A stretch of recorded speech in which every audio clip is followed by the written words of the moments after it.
I have been reviewing cars for the past 20 years and today I came across something really uncanny.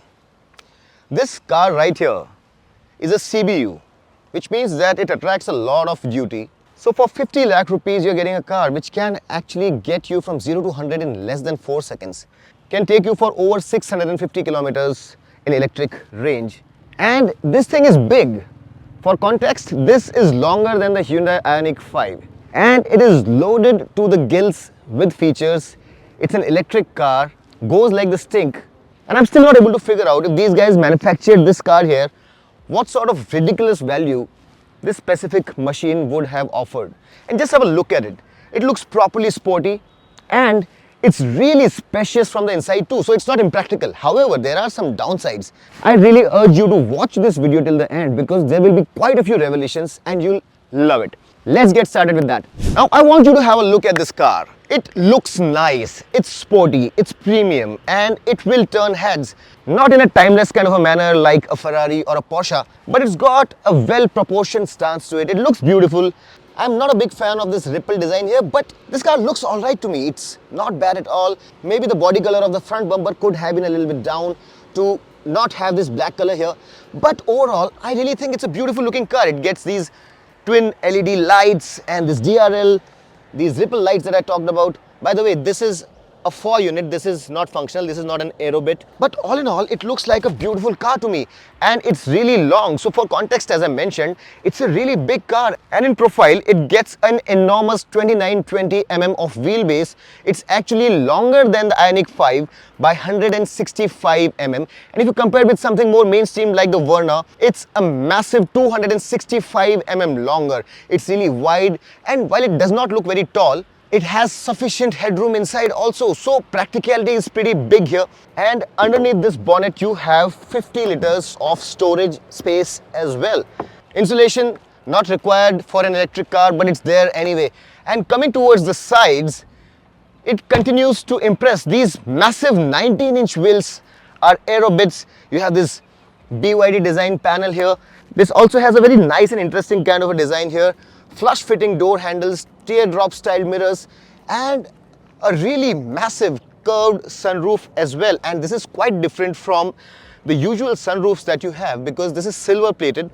It does not allow more than 4.6% of the light inside, less than 16% of solar transmittance, and cuts out 99% of UV radiation. So it's loaded with quality bits. Even the front windshield and these window glasses are really well insulated, and you'll get to know that once you get inside. What I'm trying to say here is that it's really loaded with features, and it's not just the visuals of it, it's built strong. Coming towards the rear, it gets a very practical 400 liters of boot space, which is pretty good for a sporty looking car. It gets this 4 diffuser, it gets a powered trunk as well, it gets a 360-degree camera, which is the best in business. And underneath this panel you'll get this nifty little space where you can probably store haversack, and then you have some more space to spare as well. And just like the front, there is quite a beautiful tail lamp as well, which is connected. A beautiful car, as I mentioned, and very practical, very long. It has presence, keeps turning heads wherever you go, and for the kind of price that it's offered at, it really is a beautiful sporty looking machine. It's a sporty fastback and I really cannot fault it for the way it looks and with the practicality that it has, which we'll see very soon. It really boggles my mind. Let's get inside and see the wonders of the BYD Seal. Now, right off the bat, once you get inside, you realize that this is one of the largest screens that you'll ever come across. 15.6 inches, 10.25 inches of instrument console. While it's really high resolution and very fluid, very responsive to the touch, I really think that the brightness could have been a little bit better. It sometimes is not very visible in bright sunlight like we have right now. And when I drove the Atto 3, I realized that the quality and the layout and the theme of the interior was not to my taste. It was a little kitschy. But this one here is loaded with high quality materials everywhere, and while it has its own quirks, it does look rather tasteful.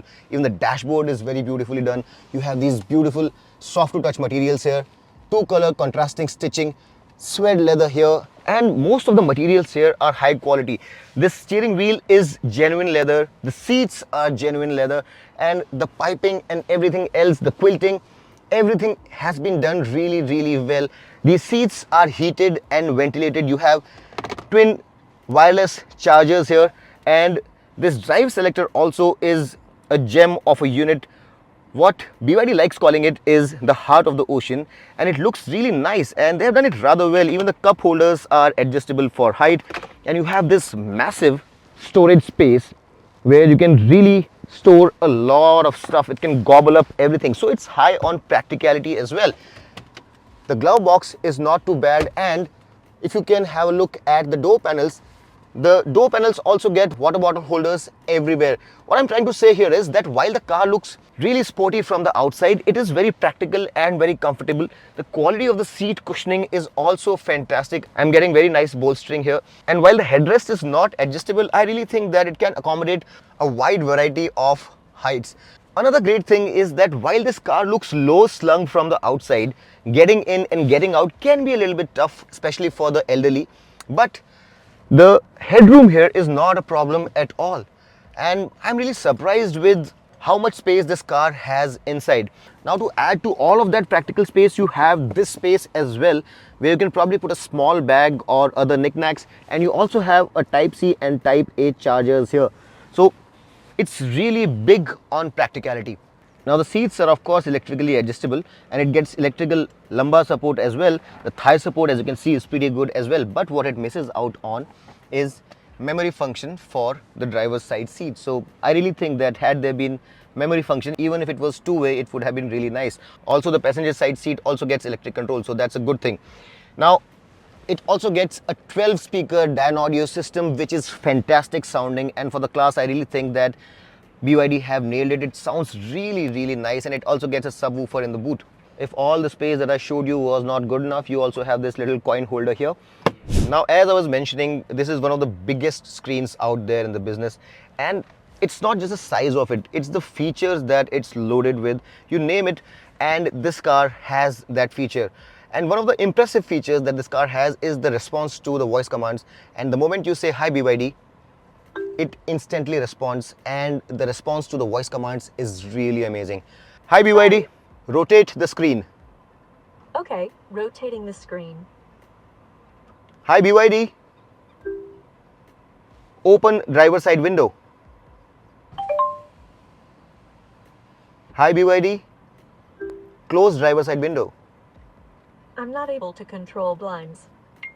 "Close driver side window." "Hi BYD, close driver side window." Now, what I want to mention here is that while the response to the commands is lightning fast, sometimes it's not able to understand the words, and that's the only problem that I have with this voice command system, but it works really well. You have these sun visors with vanity mirrors and illumination built into the mirror itself, these two lights, and overall the feeling from here is that of sitting in a very premium car. It does not look like a car that has been built to a price. Everything is built with high quality. Even these AC vents look like they are a work of art, and as you can see, they are moving all by themselves, and they are electrical, so they disperse the air in all the direction, and that's again an attention to detail that you'll not see in a lot of other cars. Heck, in terms of safety also, BYD have left no stone unturned, and on NCAP as well as ANCAP, this car has secured a 5-star safety rating. In fact, the battery of this car has been integrated into the chassis and is one of the safest units out there. It has gone through a nail piercing test, and if there is one of the safest batteries out there, the BYD Seal boasts to have it. It comes with 9 airbags, and it's loaded with level 2 ADAS features. And if you're looking for a car that is safe to drive, then the BYD Seal will not disappoint you. Now, the 360-degree camera on this car is also one of the best in business, and it comes with the transparent body function where you can see what's underneath the car as well. As you can see, if I turn it off, it projects an animation of the car, and otherwise it shows me what's underneath the car. And I can also look at the projection on the road, and not just that, I can have various different views of the car. So front narrow, rear narrow, front left, front right, wide front, wide rear, and left and right along with a 360-degree view. So it's one of the best in the business, and it comes loaded with features. As I mentioned, you can also play video on this, you can play audio on this. It comes with Android Auto and Apple CarPlay, and it also gets an RGB ambient light which allows you to choose any color of your liking to light the car up in the night. Now, in addition to all of that, it also gets an HUD, and you can also customize the HUD for its height, for its brightness, for its whirling adjustment, and you can also adjust it for classic or snow modes. As you can see, there are a ton of features here, and you'll just keep on exploring all the features as you go along. The ADAS also can be controlled very easily here, and not just is this really large and responsive, it is also very intuitive. One problem that I have with this system is that there are no hard buttons here. Whatever hard buttons you have are placed here. And as you can see, you can turn the AC on auto, you can turn the blower on and off, but it does not give a very extensive control of the AC temperature here. So if you want to be controlling the AC temperature, you have to go here, and a lot of other functions are also controlled directly on the screen only. Hard buttons are not there. Now, among the hard buttons, you have, of course, the drive selector, the AC auto function, the blower on and off and front defogger, volume controls, park button, driving modes which are eco, normal and sport. You also have a dedicated button for the snow mode. Then you have the auto hold function and the blind spot. You also have this hazard button here, but a lot of other functions could have been there as hard buttons, but most of the functions have to be controlled using the screen only. For the ADAS, you also have a lot of controls here, and you can increase or decrease the distance that you want from the car ahead from here, and basically all of this is very intuitive. You also have this dedicated button to rotate the screen, and I cannot really complain about the quality and the layout and the features and everything else about this car right here. It's really loaded, and the only complaint that I probably have is that it can probably have a memory function here, and otherwise it's really impressive for the price that it's being offered at. Let's get to the back seat, because I'm pretty sure you want to know how much space we have there, because it's a sporty looking car and you would definitely be surprised. Let's get there. Just like the front, soft touch, high quality materials, and here also you can place a big bottle. Although the entry here is not one of the easiest, as I mentioned, the seats are quite low sunk. Once you get inside, you will realize that you are seated in one of the comfiest seats. However, there is a bit of a problem here. The seat height could have been a little bit better so that your knees are not pointing skywards, and the seats could have been even more comfortable with that. The seats by themselves, mind you, are pretty comfortable, but it's the height that I have an issue with. There is ample headroom. As you can see, I am 5 feet 10, and this, despite being a sporty car, offers me plenty of headroom, and that's really commendable. You also get this armrest with twin cup holders, and these seats are also 60-40 split. So if you find the 400 liters boot space not enough, then you have additional space by dropping one of the two seats here. Now, as I mentioned, the seats by themselves are very comfortable. The under thigh support is pretty good. I could have done with a little bit more space for my feet there, so that the knees were not pointing skywards. But overall, if you sit a little bit cross-legged like this, you can really go for long distances. And like I mentioned, this sunroof here is pretty special. It looks really amazing. Right now the sun is beating down right over my head, and I can look directly at it even with the sunglasses off, because as I mentioned, it does not allow any harmful light to come in and cuts out 99% of UV rays as well. It's really amazing. It also gets these reading lights, this handle, the coat hooks, of course ISOFIX child seat mounts, a rear AC vent, and a type A and type C USB socket along with this space. I would really have wanted a pair of blinds as well, because this is a really luxurious car, and with the kind of features that these guys have given, it wouldn't have cost them much, but it would really have been a great value addition. But having said all of that, this is still a very comfortable pair of seats for the kind of sporty car that this is. And if you want to be buying this for your family, I can assure you that they would not be uncomfortable at all here. I'll also talk about the ride quality in a bit, but for now, apart from the height of the bench, everything here is absolutely perfect. It also gets this third adjustable headrest, and thanks to this really big fixed panoramic sunroof, it feels like a nice, airy, comfortable place. On to the driving part then, and I must really say that I'm impressed with how this car drives. And when I drove the Atto 3, I really thought that I did not feel very connected to the car, but it's very different with the Seal.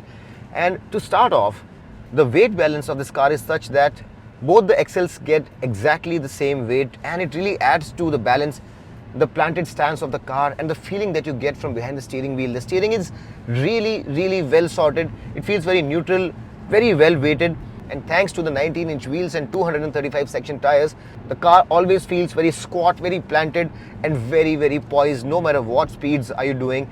Even around corners, there is absolutely no squeaking, no squealing, just a sense of confidence, and you can really chuck it around corners. Feels like a proper sports car. Now, despite that, this car is not something that you cannot use on a day-to-day basis. It is slightly firm in a European kind of a manner, but it is not uncomfortable at all. It feels very usable in day-to-day conditions, and it can be delight around corners as well as while you're driving to work or while ferrying your kids to school as well. Now, you get the Seal in 3 variants: the Dynamic, the Premium and Performance variants. The Premium and Performance variants get the bigger battery, while the Dynamic variant gets a smaller 61.44 kWh battery. The top 2 variants get 82.56 kWh battery. In terms of power, the Dynamic gets 150 kW, the Premium gets 230 kW, while the Performance gets 390 kW.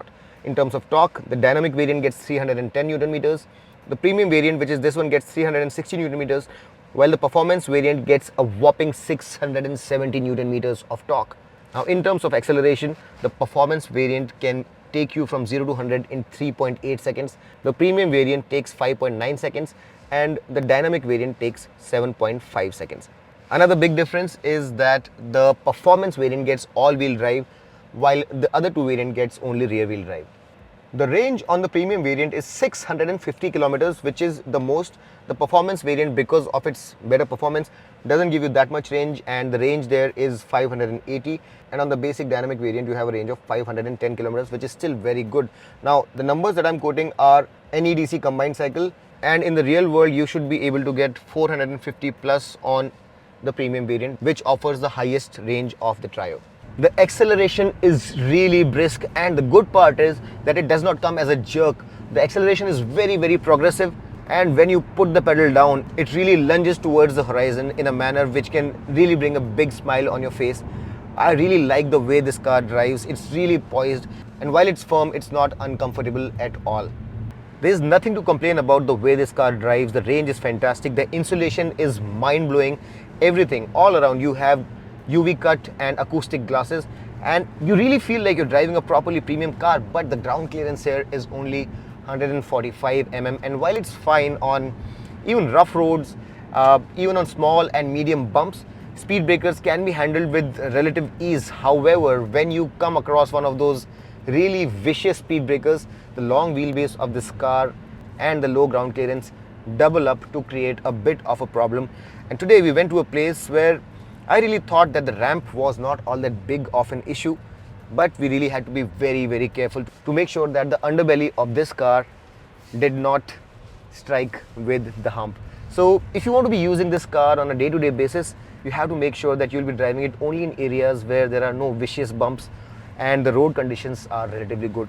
Apart from that, I really love the way this car drives, and it's really tough to fault. One of the most beautiful electric cars that I have driven to date. Now, this car also comes with vehicle to load function, where you can power your electrical equipment using this car as a power source. Now, in terms of charging, all 3 variants can be charged with a maximum speed of 7 kilowatt if you're charging on AC, but if you're charging with DC, the Dynamic variant can be charged at a maximum of 110 kilowatt, while the Premium and Performance variants can be charged at 150 kilowatt. Now, there are 3 variants available on this car: the Dynamic, the Premium and the Performance variants. And the Dynamic variant is something that I would not recommend. I really recommend the Premium variant, which is the 2-wheel drive version with the maximum range, and it has sufficient performance. You don't really want to go with the all-wheel drive version, which has some crazy acceleration. This one also, the Premium, the one that we are driving, is also loaded with features. There's hardly any difference between the Premium and Performance variants, except for the Performance all-wheel drive and an electronic child lock. So I can really recommend the Premium version, because you won't really need an all-wheel drive with this kind of a car unless you're living in snowing areas where there's no traction. So the premium is the variant to go for, and for the price it offers fantastic value. If you're looking for a car that you're going to be using primarily on the road, and if you know that you're not be going in areas where there are bad roads, where you'll have some really nasty speed breakers, then this car is perfectly recommendable. However, if you would even occasionally be taking this car to areas where there are bad roads, then they can be a bit of a problem. But apart from that, it's a fantastic car. It's really practical, and for the kind of money that it's being offered at, there is absolutely nothing like it on the market right now. As I mentioned, you can probably go for the Hyundai Ioniq 5, but that again is more of an SUV, and you can also go for the XC40 Recharge, but then again it's an SUV. So if you're looking for a sedan, a sporty one at that, something that turns heads, then the BYD Seal is a one-of-a-kind car, and it really is an impressive piece of machinery. I really hope that you liked this video and you found it very informative. If you did, hit that like button, subscribe to Motoroids, and until next time, this is your friend Amit Changani signing off. Rev hard, rev free, and drive safe.